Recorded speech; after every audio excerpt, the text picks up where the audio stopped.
Assalamualaikum warahmatullahi wabarakatuh. Hai anak-anakku, apa kabarnya hari ini?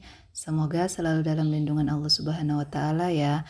Alhamdulillah, pada kesempatan kali ini kita akan membahas mengenai Rasul Allah idolaku dengan materi kisah teladan Nabi Sulaiman alaihi salam. Ya, marilah kita berdoa. Bismillahirrahmanirrahim. Raditu billahi rabba wa bil islami dina wa bi muhammadin nabiyya wa rasulah. Rabbi zidni ilman warzuqni fahman. Kita lanjutkan dengan membaca surah An-Nas. Bismillahirrahmanirrahim.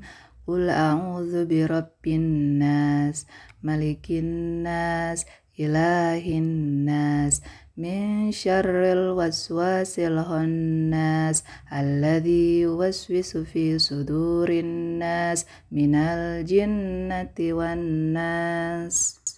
Tujuan pembelajaran materi ini adalah yang pertama mengurutkan peristiwa Nabi Sulaiman, yang kedua menyimpulkan mukjizat Nabi Sulaiman alaihissalam, yang ketiga mengidentifikasi sikap keteladanan dari Nabi Sulaiman, yang keempat menganalisis kisah keteladanan Nabi Sulaiman. Tahukah kamu siapa Nabi Sulaiman alaihissalam? Sulaiman bin Daud bin Isha bin Uwaid bin Abir bin Salmon bin Nakshon bin Uwainadab bin Iram bin Hasrun bin Farish bin Yahuza bin Yakub bin Ishak bin Ibrahim. Sulaiman adalah putra Daud. Nabi Sulaiman alaihissalam merupakan salah satu keturunan Rasul dan Raja, yaitu Nabi Daud alaihissalam. Sebelum Nabi Sulaiman diangkat menjadi seorang Rasul oleh Allah Subhanahu wa Ta'ala, Nabi Daud merupakan seorang pemegang kerajaan terbesar di dunia dan juga seorang Rasulullah. Nabi Sulaiman diutus oleh Allah Subhanahu wa Ta'ala untuk memimpin Bani Israel. Beliau menjadi seorang pemimpin yang sangat baik dan bijaksana, sehingga hal ini berhasil membawa kemakmuran bagi rakyatnya. Mukjizat Nabi Sulaiman alaihi salam. Yang pertama, menguasai bahasa berbagai makhluk, bisa mengerti dan berkomunikasi dengan semua jenis binatang, seperti burung dan semut. Perintah pemimpin semut tersebut diabadikan dalam surah An-Naml ayat 18 yang artinya, hingga apabila mereka sampai di lembah semut, berkatalah seekor semut, "Hai semut-semut, masuklah kalian ke dalam sarang-sarangmu agar kamu tidak diinjak oleh Sulaiman dan tentaranya, sedangkan mereka tidak menyadarinya." Bala tentara Nabi Sulaiman bukan hanya manusia, tetapi ada yang berasal dari jin dan binatang lainnya. Kemudian, dapat memerintah angin untuk bertiup ke arah manapun yang beliau kehendaki. Ratu Balqis dari negeri Sabah, burung kesayangan, melaporkan bahwa ada ratu dan rakyatnya menyembah matahari. Untuk membuktikan kebenaran kabar dari burung hutut tersebut, Nabi Sulaiman mengirim surat kepada sang ratu yang diketahui bernama Ratu Balqis.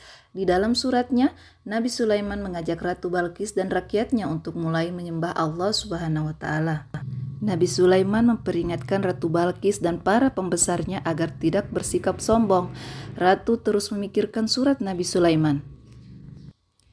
Isi surat Nabi Sulaiman adalah, dengan nama Allah yang Maha Pengasih lagi Maha Penyayang, surat ini adalah daripadaku Sulaiman. Janganlah kamu bersikap sombong terhadapku dan menganggap dirimu lebih tinggi daripadaku. Datanglah sekalian kepadaku berserah diri. Nabi Sulaiman membuat Ratu Balqis malu. Lalu dengan sungguh-sungguh ia berkata, "Ya Tuhanku, sungguh aku telah berbuat zalim terhadap diriku. Aku berserah diri bersama Sulaiman kepada Allah, Tuhan seluruh alam."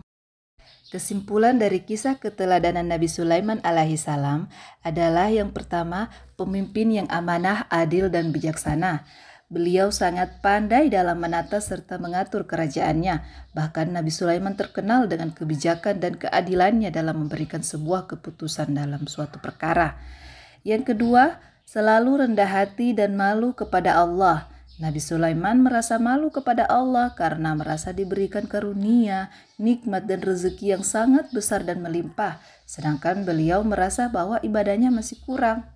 Yang ketiga, Nabi Sulaiman merupakan salah seorang nabi yang senang bekerja sebagai wujud rasa syukur dan cinta. Baiklah anak-anakku semua, demikian materi dari saya kali ini. Sampai jumpa di materi selanjutnya. Wassalamualaikum warahmatullahi wabarakatuh.